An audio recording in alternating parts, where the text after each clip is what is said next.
بسم اللہ الرحمن الرحیم۔ میرا نام سانول ہے۔ میرا تعلق ایک گاؤں سے تھا۔ بچپن سے ہم لوگ گاؤں میں آباد تھے۔ ہمیں شہر شفٹ ہونے کا بہت شوق تھا، مگر وہاں شفٹ ہونا ہماری صرف ایک خواہش تھی جو شاید کبھی پوری نہ ہو پاتی، کیونکہ ہمارا تعلق بہت غریب طبقے سے تھا۔ گھر بھی مٹی سے بنا ہوا تھا۔ 3 وقت کا کھانا مشکل سے نصیب ہوتا تھا، تو ہم شہر کیسے شفٹ ہو سکتے تھے؟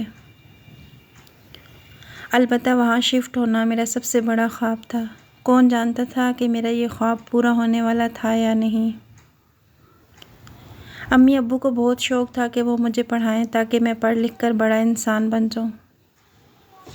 ان کے لیے نہ صحیح کم از کم اپنے لیے کچھ کر لوں، تاکہ میری آنے والی نسلوں کو کھانے پینے کی کوئی کمی نہ ہو۔ انہی تنگ حالات میں ہماری گزر بسر ہوتی تھی۔ چونکہ سرکاری اسکول تھا، اس لیے فیس بہت ہی کم تھی۔ یونیفارم کتابیں بھی اسکول سے مفت مل جاتی تھیں۔ میں دل لگا کر پڑھ رہا تھا۔ یوں ہی پڑھتے پڑھتے نہ جانے کب میں میٹرک پہ پہنچا، پتہ ہی نہ چلا۔ ابو کم پڑھے لکھے تھے، مگر ان کا حساب کتاب بہت اچھا تھا۔ وہ کسی دکان پر حساب کتاب کا کام ہی کرتے تھے۔ ان کی تنخواہ بہت کم تھی، مگر شکر تھا کہ اتنے پیسے تو مل ہی جاتے تھے کہ ہمیں کسی کے آگے ہاتھ نہ پھیلانا پڑے۔ سب کچھ ٹھیک ٹھیک چل رہا تھا اور میں سوچ رہا تھا کہ آگے کالج میں ایڈمیشن لوں گا، لیکن قسمت ایک الگ موڑ پر لے آئی۔ ہارٹ اٹیک کی وجہ سے ابو کی ڈیتھ ہو گئی۔ اب ہمارے گھر میں کوئی کمانے والا نہیں بچا تھا۔ امی نے میکے والوں سے مدد مانگی، مگر وہ بھی زیادہ دیر تک ہماری مدد نہ کر سکے۔ وجہ یہ تھی کہ وہ بیچارے خود بھی غریب تھے۔ کہاں تک ہماری مدد کر سکتے تھے؟ ہمارے گھر میں اب نوبت فاقوں تک پہنچ چکی تھی۔ جو پیسے تھے وہ ابو کے کفن دفن میں خرچ ہو گئے۔ محلے میں جو امیر لوگ تھے، ہم نے ان سے بھی مدد مانگی، لیکن وہ امیر لوگ ہمیں 1 روپیہ دینے سے بھی انکار کر دیتے تھے۔ ایک عورت نے تو یہاں تک کہہ دیا، اگر آج تم غریبوں کو پیسے دے دیے تو ہر بار ہمارے گھر پیسوں کی بھیک مانگنے آ جاؤ گے۔ اس کی بات سن کر میرا دل ٹوٹ گیا۔ میں نے لوگوں سے مانگنا چھوڑ دیا اور نمازیں پڑھ کر اللہ سے مدد کی درخواست کرنے لگا۔ یا اللہ، ہم لوگوں کی مدد فرما، ورنہ شاید ہم غریبی سے مر ہی جائیں گے۔ ایک دن میں ظہر کی نماز پڑھ کر مسجد سے واپس آ رہا تھا۔ راستے میں مجھے اسلم صاحب مل گئے۔ اسلم صاحب وہی تھے جن کی بڑی سی دکان پر ابو حساب کتاب کا کام کرتے تھے۔ اسلم صاحب نے مجھ سے میرا حال احوال پوچھا تو میں نے انہیں اپنے گھر کے حالات کے بارے میں بتایا۔ یہ سن کر وہ بولے، تم پڑھے لکھے ہو، میری دکان پر آ کر نوکری کر لو، اتنی تنخواہ تو دوں گا کہ گھر کا خرچہ چل جائے اور چولہا چل پڑے۔ ان کی باتیں سن کر بے ساختہ میں نے اللہ کا شکر ادا کیا اور ان کی دکان پر جانے لگا۔ 1 ماہ کی تنخواہ مل گئی، جو گھر کا راشن ڈالنے اور بل وغیرہ ادا کرنے کے لیے کافی تھی۔ میں اسی پر بہت خوش تھا۔ جب میں امی کے پاس تنخواہ لے کر آیا تو امی رونے لگیں۔ میں نے ان سے رونے کی وجہ پوچھی تو وہ بولی، بیٹا، اتنی چھوٹی سی عمر میں تو نوکری کرنے لگا ہے۔ تجھے پڑھانا ہمارا خواب تھا، لیکن قسمت کہاں لے آئی۔ تیرا باپ ہمیں تنہا چھوڑ کر چلا گیا۔ امی کی باتیں سن کر مجھے بھی رونا آ رہا تھا، مگر میں ان کے سامنے رو بھی نہیں سکتا تھا، کیونکہ اگر میں رو پڑتا تو وہ بھی کمزور ہو جاتی۔ میں نے امی کو تسلی دی کہ سب ٹھیک ہو جائے گا۔ میں امی کے لیے چائے بنا لایا اور انہیں سونے کو کہا۔ وہ تو سو چکی تھی، مگر میں سو نہیں پایا تھا۔ میں بہت اداس تھا، مگر دل میں پورا یقین تھا کہ بہت جلد سب ٹھیک ہو جائے گا۔ مجھے کام پر جاتے ہوئے کافی عرصہ ہو گیا۔ پڑھائی کا بہت شوق تھا، دل بھی کرتا تھا کہ آگے پڑھوں، مگر غریبی اس بات کی اجازت ہی نہیں دیتی تھی کہ میں پڑھ سکتا۔ آج مجھے میٹرک کی سند اسکول سے ملنے والی تھی۔ میں وہ سند لے کر اسکول سے واپس آ رہا تھا، جب مجھے ایک بوڑھی فقیرنی نظر آئی۔ اس نے میرے آگے ہاتھ پھیلایا اور مجھ سے پیسے مانگنے لگی۔ میری جیب میں اس وقت صرف 20 روپے تھے۔ میں نے اسے پیسے نکال کر دیے۔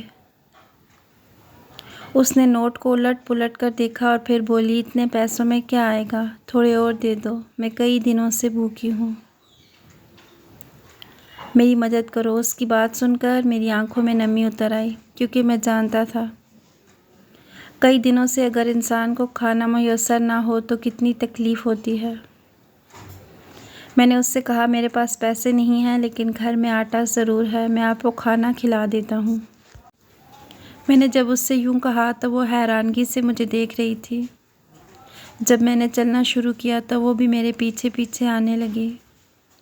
اس وقت امی گھر پر نہیں تھی۔ دراصل خالہ کی طبیعت خراب تھی، اسی لیے وہ ان کی خیریت دریافت کرنے گئی تھیں۔ آج اتوار تھا، اس لیے مجھے دکان سے چھٹی تھی۔ میں نے اس بوڑھی عورت کو کمرے میں بٹھایا اور ہاٹ پاٹ سے اس کے لیے روٹی نکالی اور سالن ڈالا۔ آج کھانے میں دال بنی تھی۔ وہ خوشی خوشی کھانا کھانے لگی اور مجھے دعائیں دیتی ہوئی چلی گئی۔ میں نے اس سے کہا کہ اگر آپ کو پھر کبھی کھانا چاہیے ہو تو بلا جھجک یہاں آ جائیے گا۔ خیر وہ جا چکی تھی۔ مجھے نیکی کر کے بہت سکون مل رہا تھا۔ یہ نیکی میں نے اللہ کی رضا کی خاطر کی تھی۔ میں نہیں جانتا تھا کہ اس کا انجام کیا ہونے والا تھا۔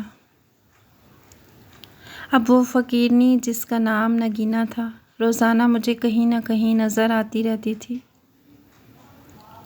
جب بھی وہ مجھے نظر آتی میں اسے کھانا دے دیتا، یا کبھی کبھار پیسے ہوتے تو وہ دے دیتا تھا۔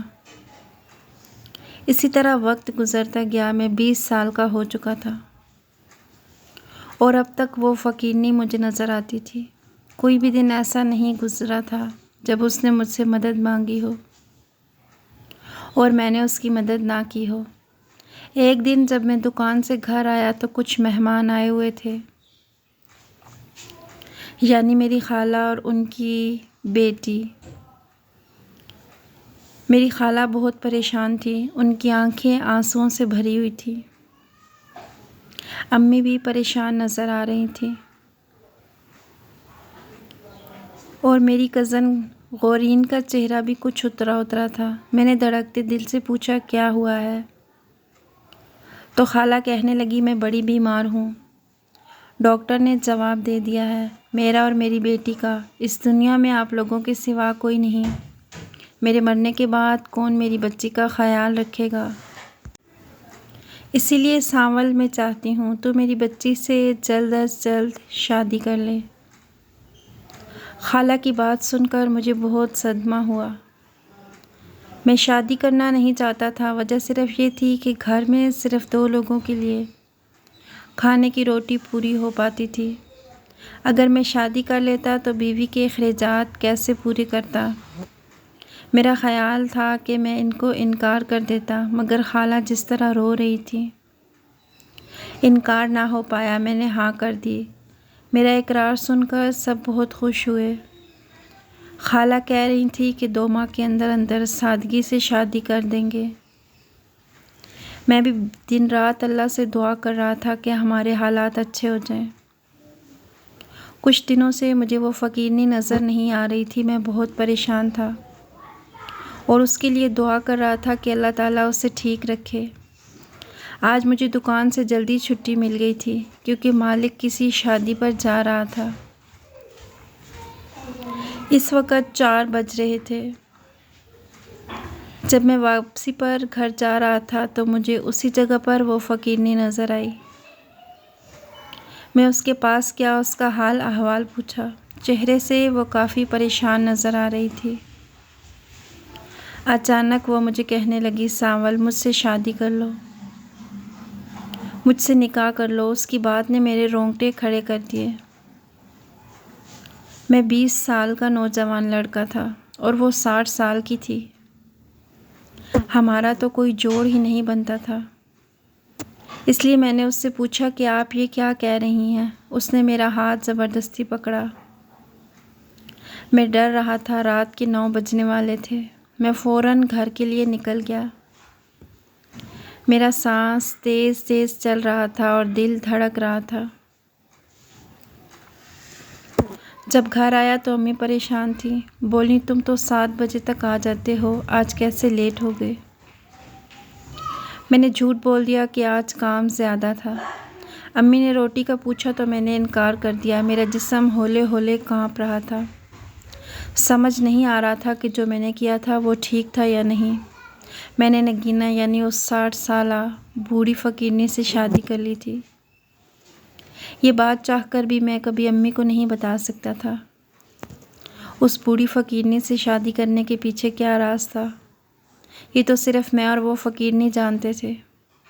اب وہ فقیرنی مجھے روز ہی بلا لیتی اور مجھ سے ڈھیروں باتیں کرتی۔ ہم جہاں ملاقات کرتے تھے وہ جگہ ایک پرانی عمارت تھی جو کھنڈر بن چکی تھی۔ ہم وہاں ہی ملتے تھے تاکہ کوئی بھی ہمیں ایک ساتھ نہ دیکھ سکے۔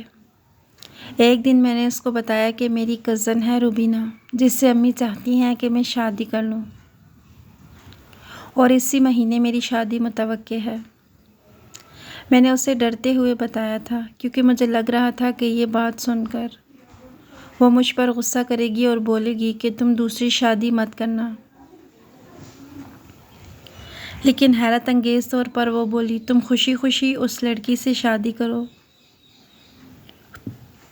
اور میری دعا ہے کہ تم اس کے ساتھ ہمیشہ خوش رہو۔ وہ مجھے دل سے دعائیں دینے لگی، جبکہ میں حیران تھا کہ یہ کیسی عورت تھی۔ مجھے سمجھ نہ آیا۔ اس وقت اس نے اچانک اپنے سویٹر کی جیب میں ہاتھ ڈالا اور کوئی چیز نکالی اور کہنے لگی یہ رکھ لو، مگر میں انکار کرتا رہا۔ میں وہ چیز کسی بھی قیمت پر اس سے نہیں لے سکتا تھا، مگر اس نے زبردستی میری جیکٹ کی جیب میں وہ چیز رکھ دی۔ میں کانپتا ہوا گھر آیا تھا اور ڈر رہا تھا اگر کسی نے یہ دیکھ لیا تو کیا ہوگا۔ میں گھر آیا اور امی سے چھپ کر اسے اپنی الماری میں چھپا دیا۔ البتہ رات کو مجھے نیند نہیں آ رہی تھی، یہ سوچ کر کہ وہ چیز الماری میں پڑی ہے۔ میں ساری رات ڈرتا رہا۔ میں نے فیصلہ کر لیا تھا کہ اس فقیرنی کی دی ہوئی یہ چیز میں اپنے پاس نہیں رکھوں گا۔ اگلے دن احتیاط سے میں نے اسے جیب میں ڈالا اور عمارت میں چلا گیا تاکہ یہ اس کو واپس کر سکوں۔ سردیوں میں بھی مجھے پسینے آ رہے تھے۔ میں سوچ رہا تھا کہ اگر یہ چیز کسی نے میرے پاس دیکھ لی تو کیا ہوگا، کیونکہ سب میرے بارے میں جانتے تھے کہ میں کون ہوں اور کیسا ہوں۔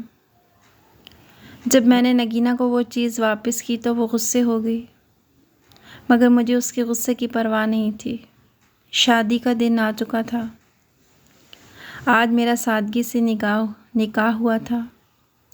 حیرانگی کی بات تو یہ تھی کہ وہ فقیرنی بھی نکاح والے دن پہنچ چکی تھی۔ اس نے دل سے مجھے اور روبینہ کو دعائیں دیں۔ اس کے بعد جانے کے بعد امی مجھ سے پوچھنے لگیں وہ فقیرنی تم سے باتیں کیوں کر رہی تھی؟ کیا تم اسے جانتے ہو؟ امی کی یہ بات سن کر میرے پسینے چھوٹ گئے۔ میں نے کہا بس ایک مرتبہ اسے کھانا کھلایا تھا، اس لیے وہ احسان مند ہے۔ یہ سن کر امی کہنے لگیں مجھے وہ عورت پسند نہیں آئی، آئندہ تم اس سے دور ہی رہنا۔ امی کی یہ بات سن کر میں سوچنے پر مجبور ہو گیا کہ اگر امی کو پتہ چل گیا کہ وہ فقیرنی میری بیوی ہے تو امی میرا کیا حال کریں گی۔ شادی کو کچھ دن گزر گئے تھے۔ روبینہ بہت اچھی اور معصوم سی لڑکی تھی۔ مجھے کبھی کبھار اس پر بہت ترس آتا تھا کہ میں نے اس سے اتنی بڑی بات چھپائی ہے کہ میری پہلے سے بھی ایک بیوی ہے۔ پھر میں خود کو سوچ کر تسلی دیتا کہ میں نے نگینہ سے شادی تو کی ہے، لیکن اس کے پیچھے بھی ایک مقصد تھا، اور وہ مقصد صرف میں اور نگینہ ہی جانتے تھے۔ کچھ عرصے بعد نگینہ نے مجھے بتایا کہ وہ بہت بیمار ہے اس لیے میں رات کو اس کے گھر آ جایا کروں۔ اس کا گھر میرے گھر سے کافی دور تھا اور چھوٹا سا تھا۔ میں نے اسے ڈاکٹر کے پاس جانے کو کہا، مگر وہ کہتی کہ میرا وقت قریب ہے، اب میں نہیں بچوں گی۔ خیر میں نے ادویات تو اسے لا دی تھی، انہی پر وہ گزارا کر رہی تھی۔ پھر وہ فقیرنی یعنی میری بیوی کہنے لگی کہ تم رات کو یہاں آ جایا کرو، یہ اکیلا گھر مجھے ڈراتا ہے۔ اس کی بات سن کر میں نے اس بات میں سر ہلا دیا۔ اب میں ہر روز رات کو گھر میں کسی کام کا بہانہ کر کے گھر سے چلا جاتا تھا اور اس بوڑھی نگینہ کے پاس ہی ہوتا تھا۔ میری اور اس کی شادی کو 6 ماہ ہو گئے تھے۔ ایک رات وہ مجھے وہی چیز دینے لگی جو اس دن اس نے دی تھی۔ دراصل یہ کیا تھا؟ ایک ہار تھا جس میں بہت سارے اصلی ہیرے لگے ہوئے تھے اور اس ہار کی قیمت کروڑوں میں تھی۔ اس دن بھی میں نے اس ہار کو بڑی مشکل سے اپنے پاس رکھا تھا، کیونکہ اس کو دیکھ کر صاف پتہ چل جاتا تھا کہ یہ ہار ہیرے کا ہے، جبکہ میں نے تو زندگی بھر سونا بھی نہیں دیکھا تھا، اس لیے گھبراہٹ ہو رہی تھی۔ مجھے بہت ڈر لگ رہا تھا کہیں کوئی چور ڈاکو میرے پیچھے نہ لگ جائے۔ دوسری وجہ یہ تھی کہ اگر محلے والے یا میرا کوئی دوست میرے پاس یہ دیکھ لیتا تو میرے بارے میں شک میں پڑ جاتا اور سوچتا کہ یقیناً یہ میں نے کہیں سے چوری کیا ہے، کیونکہ میں تو بہت زیادہ غریب تھا، ہیرے سے بنا ہار خریدنا میں افورڈ نہیں کر سکتا تھا، اسی لیے میں نے وہ ہار نگینہ کو واپس کر دیا تھا۔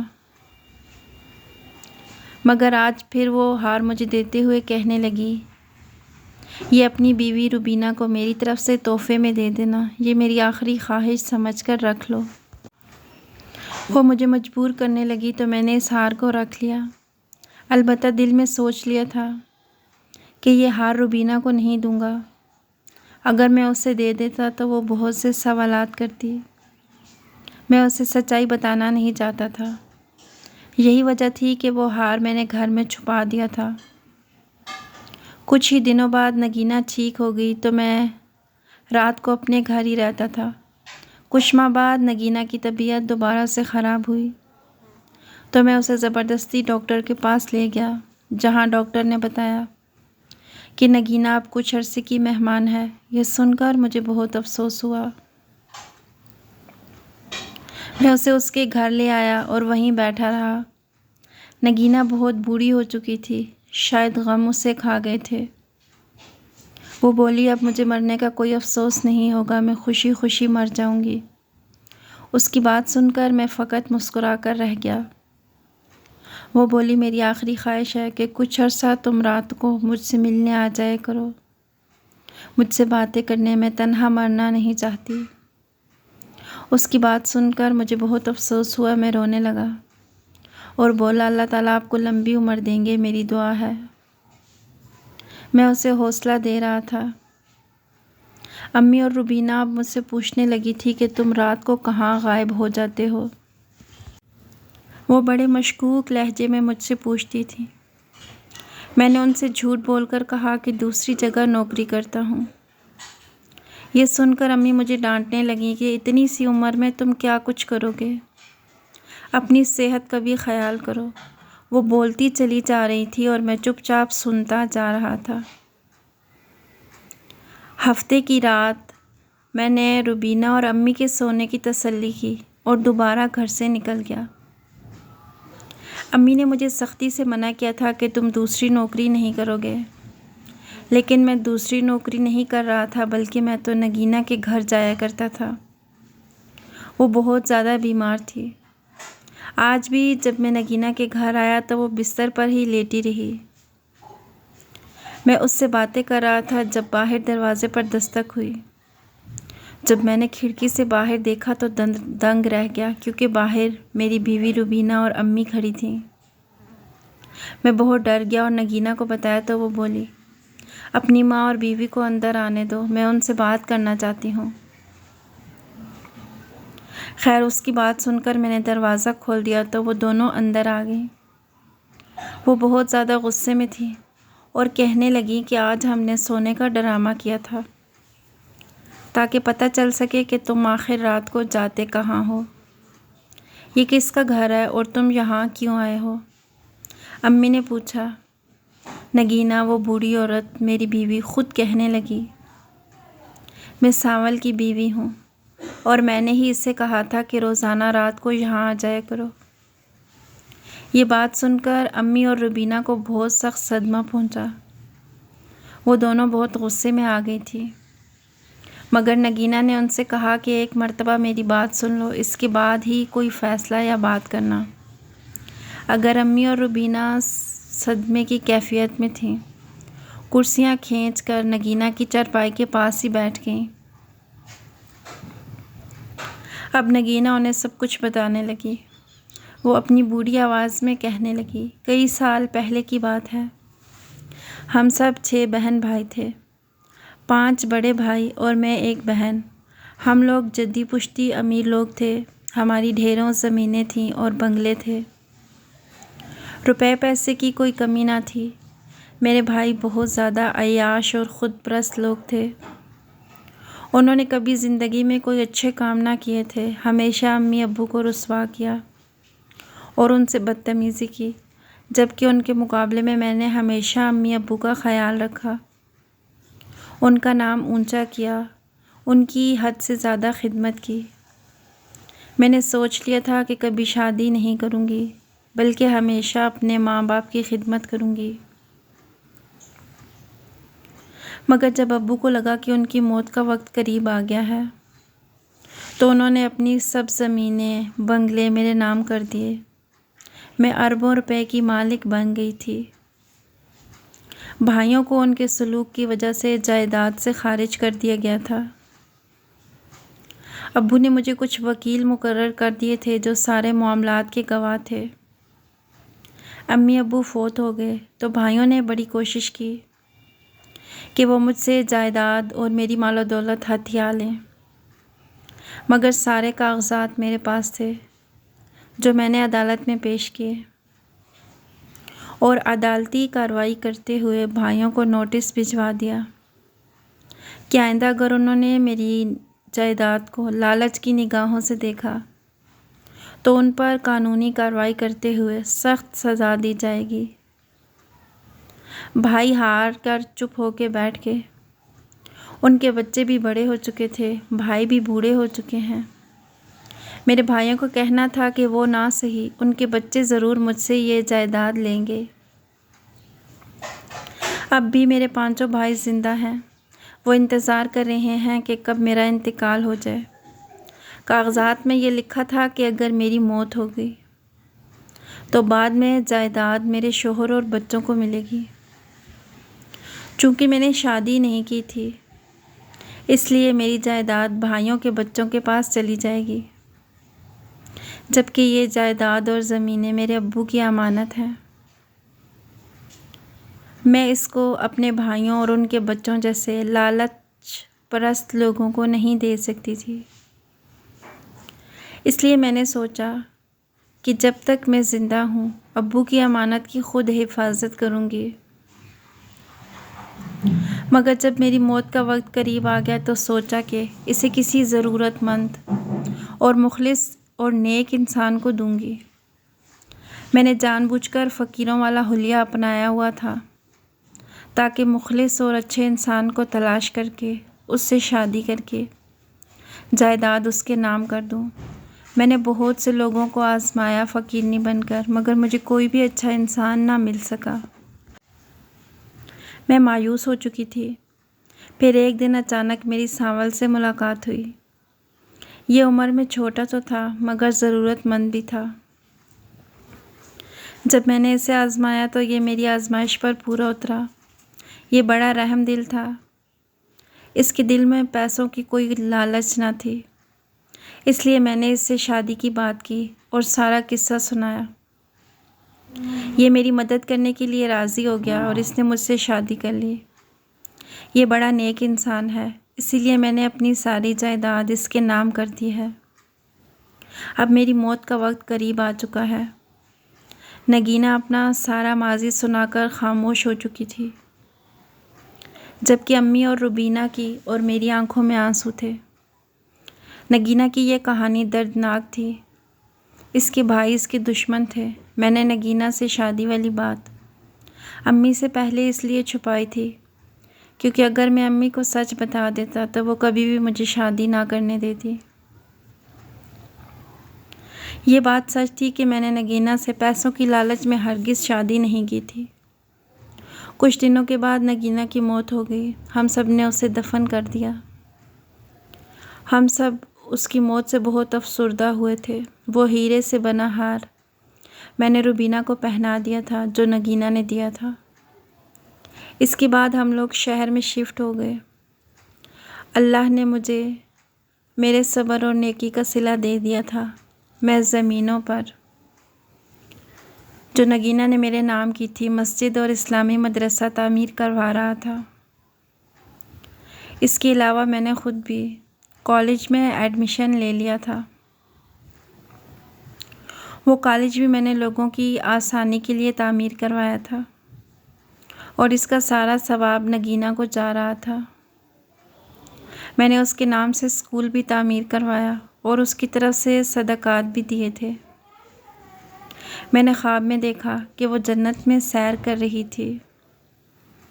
میری نیت ہمیشہ صاف رہی تھی اور میں ہمیشہ اللہ کا شکر گزار رہا تھا جس کی وجہ سے اس نے مجھے بھی امیر کر دیا تھا۔ اگر آپ کو آج کی کہانی پسند آئی ہے تو ویڈیو کو لائک کیجیے گا اور اسے اپنے دوستوں کے ساتھ شیئر کیجیے گا۔ اگر آپ چینل پر نئے ہیں تو اسے سبسکرائب کر لیں۔ اگلی ویڈیو تک کے لیے اللہ حافظ۔